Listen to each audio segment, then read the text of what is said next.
Jadi semua kebijakan-kebijakan turunannya itu harus comply dengan kebijakan utamanya nih. Jadi misalkan di sini di Policy for Information Security paling tinggi misalkan nama dokumennya standar keamanan informasi atau kebijakan keamanan informasi instansi BSSN. Terus kemudian di situ mengatur penggunaan password yang aman. Nah, nanti ada dokumen turunannya, biasanya ada prosedur turunannya untuk membuat kebijakan akun yang aman. Maka akun dari setiap karyawan minimal passwordnya kompleksitasnya seperti ini. Nah, itu adalah kebijakan turunannya, dan itu berarti adalah mengimplementasikan dari si yang paling atas ini. Biasanya yang paling atas itu di sini kebijakan kontrolnya, kebijakan keamanan informasi dan kebijakan topik khusus harus ditetapkan, disetujui oleh manajemen, diterbitkan, dikomunikasikan dan diakui oleh pegawai. Jadi sudah dibuat kebijakannya. Kalau di BSSN memang dibuat kebijakannya. Terus kemudian kalau nggak salah ada timnya ya Pak ya.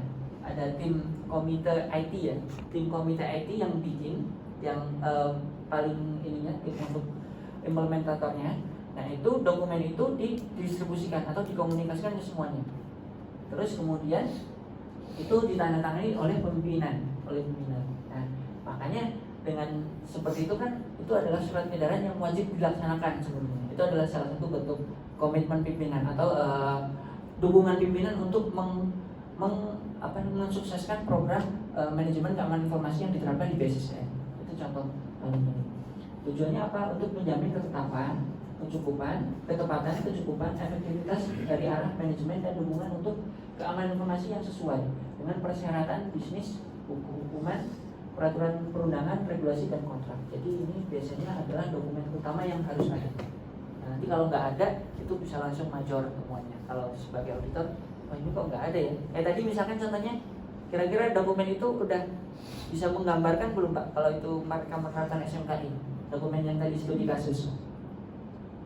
Tadi apa ya? Yang mana tadi? Iya, yang tadi studi kasus PT Suksis. Suksis. Dokumennya kan kayak gitu ya, kebijakan keamanan informasi PT Suksis. Tapi di situ yang paling gampang apa Pak temuannya? Dokumen itu ditandatangani nggak? Nggak ya, cuma buat gitu ya, cuma buat aja gitu. Nggak ada tanda tangan, nggak ada ini siapa yang mengeluarkan, PT apa gitu kan. Nah, itu salah satu contoh temuan, dan itu major biasanya. Kalau misalkan nggak ada berarti kalau melihat nanti di praktek gap itu langsung nggak ada tuh berarti. Nggak akan comply. Next. Nah, guideline ini juga sebenarnya adalah guideline penerapannya, tetapi dari sudut auditor nanti kita bisa lihat nih, guideline ini ada nggak nih? Kebijakan keamanan informasi harus menimbang kebutuhan yang dapat dari apa kebutuhan dan strategi bisnis. Misalkan bisnis proses utama dari PT Suksis tadi, misalkan dia adalah software developer, itu dia mendukung nggak sebenarnya, mendukung dari bisnisnya. Oke, terus kemudian next, ini contoh ya, contoh guideline. Terus ini contoh guideline lagi. Tadi sebenarnya sudah agak cukup ini yang kebijakannya itu, cuman memang tidak disahkan. Terus kemudian ini maksudnya apa? Nggak ada tujuan, nggak ada objektif dari si dokumen ini apa, kebijakan itu apa objektifnya. Nah, untuk topik-topik yang ada di dokumen tersebut biasanya adalah terkait pengendalian akses, terkait keamanan fisik dan lingkungan, itu ada, terkait manajemen aset biasanya, tapi biasanya secara umum Pak. Jadi pengendalian akses harus diterapkan seperti itu. Terus kemudian keamanan fisik dan lingkungan, harus ada pengaturan terkait keamanan fisik dan lingkungan yang ditandatangani oleh pimpinan. Nah, itu berarti nanti dan tim SMKI-nya harus membuat dokumen-dokumen itu untuk nanti kalau kita order berarti kita kulik-kulik di situ tuh. Ini ada nggak ya dokumen turunannya kayak gitu. Manajemen aset terkait pertukaran informasi, terkait pengaturan yang aman dan penanganan perangkat pengguna, keamanan jaringan, terkait rekam cadang, manajemen insiden, manajemen kripto, manajemen dan klasifikasi informasi, manajemen kelemahan teknis, pengembangan yang aman. Tadi sebenarnya sudah ada tuh ya dikit-dikit, tapi ini nggak jelas nih dokumen apa gitu kan ya. Terus contoh bukti data dukung. Nah, bukti data dukung ini yang banyak digunakan pada proses audit SMS khususnya kontrol tata kelola antara lain. Nah, ini Bapak-bapak nanti bisa coba cari tahu nih kalau misalkan melakukan audit dokumen dan catatan seperti kebijakan, prosedur, standar dan semua standar. Ya, ada nggak ya dokumen utamanya? Terus kemudian metodenya wawancara dengan personil terkait seperti manajemen, staf teknis dan pengguna. Ini contoh-contoh pertanyaannya. Bagaimana kebijakan dan prosedur keamanan informasi diterapkan di organisasi? Siapa yang bertanggung jawab? Dituangkan nggak di dalam dokumennya? Siapa yang bertanggung jawab? Gitu. Terus kemudian bagaimana kontrol keamanan diuji dan ditinjau? Itu contoh-contohnya. Terus kemudian dengan teknik observasi terhadap praktik dan prosedur keamanan yang diterapkan, prosedur autentikasi dan autentikasi, prosedur pengelolaan akses, misalkan tadi ya di dokumen utamanya menyebutin bahwa pengelolaan akses harus dilakukan.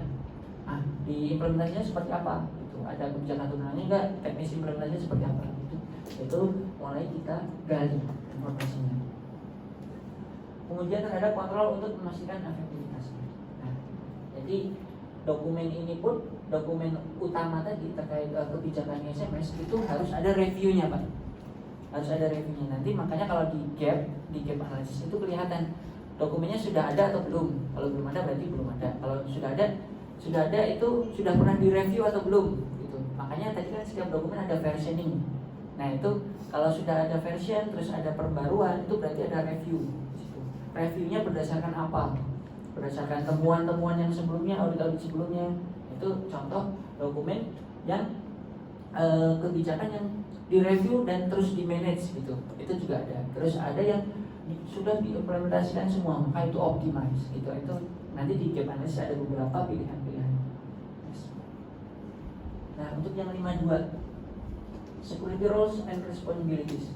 Ini sama operational capabilities pasti governance karena masih kita kelola. Tapi ini sebenarnya ada yang ini juga ada yang dia nyampur, bukan nyampur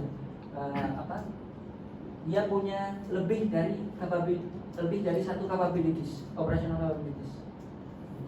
Nanti mungkin ketemu. Kontrolnya ini apa? Peran dan tanggung jawab keamanan informasi harus dijelaskan dan diberikan berdasarkan kebutuhan organisasi. Terus kemudian tujuannya apa? Untuk menetapkan sebuah struktur yang jelas, disetujui dan dapat dipahami. Next. Kita lihat bukti dukung. Oh ya, ini juga sama nih, segregation of duties. Nah, mungkin 52, 53. Terus next lagi Pak, manajemen responsibilities. Nah, itu biasanya dituangkan dalam sebuah dokumen struktur organisasi SMKI gitu, atau tim SMKI penunjukan. Biasanya kalau di kita SK gitu, SK kepala, surat kepala BSSN menunjuk tim SMKI, nama-nama di situ, terus jabatannya di tim SMKI sebagai apa, tanggung jawabnya apa. Nah, itu disebutkan semua di situ. Jelas, makanya sudah ada nih, berarti sudah terpenuhi kontrol itu. Itu untuk yang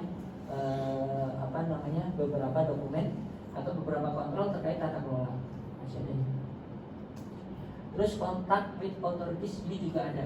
Jadi organisasi wajib membangun dan menjaga kontak dengan pihak berwajib yang bersangkutan. Kontrol tujuannya untuk memastikan keberadaan arus informasi yang tepat dengan tepat menghormati keamanan informasi antara organisasi dengan otoritas hukum, aturan dan pengawasan yang bersangkutan. Misalkan apabila terjadi insiden, maka laporannya kepada selain kepada pimpinan masing-masing. Kalau di BSSN kalau sudah punya CISET berarti harus melapor ke BSSN seperti itu. Jadi untuk penanganannya, untuk kita kan sedang membangun ekosistem ya Pak, membangun ekosistem tim tanggap insiden. Jadi mulai dari level instansi, kalau dia sudah punya CISET, ketika adanya insiden maka dia dilaporkan ke sektornya, level sektornya, CISET sektornya. Baru CISET sektornya nanti lapor ke CISET yang ada di CISET nasional atau yang ada di BSSN. Nah, itu ekosistem yang sedang kita bangun. Makanya harus ada kontak dengan authorities. Terus ketika terjadi insiden ada indikasi unsur pidana di situ, maka kita harus punya kontak dengan pihak berwenang, dengan APH, dengan tim cyber kalau yang di terkait cyber security. Nah, itu sudah menjalin kontak dan ada kontak yang bisa dihubungi. Dan ada perjanjian kalau bisa, kalau ada MOU dengan Divisi Siber atau dengan pihak KPH dalam penanganan insiden siber atau keamanan informasi. Terus kontak with special interest group. Ini organisasi wajib membangun dan menjaga kontak dengan kelompok minat khusus atau forum keamanan khusus yang lainnya dan asosiasi profesional. Tujuannya memastikan terjadinya arus informasi yang sesuai dengan tetap menghormati keamanan.